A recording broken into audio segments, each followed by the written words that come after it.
Guys, gagawa ako ngayon ng gamot para sa ubo. Kasi yung ubo ko talagang sobrang love na love ako. Hindi niya talaga ako iniwan. Medyo ano na siya, matagal na siyang naka-stay sa akin. Naka-stay sa akin. So parehas kami ng panganay ko, ng anak ko. So dalawa yung oh, excuse me po. Dalawa yung gagawin ko. Ito yung sa kanya, and then yung sa akin gagawin ko. So, ito ay turo ng mama ko.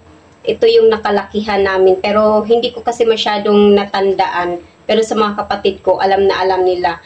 Ano to guys? Kalamansi. 10 kalamansi. Tapos, walang ibang gagamitin na candy kundi snowberry lang. Dalawang ganito, tapos 10 kalamansi. So, ayan siya guys. I-mix lang siya, haluan mo lang ng katamtamang mainit na tubig. And then, yun na yung pinakagamot natin sa ubo. So, ganun lang. Kita nyo ba? Siyempre, tatanggalin natin yung buto.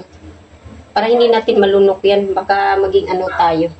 Maging darna. Charot. Ito na lahat, yung 10 pirasong kalamansi.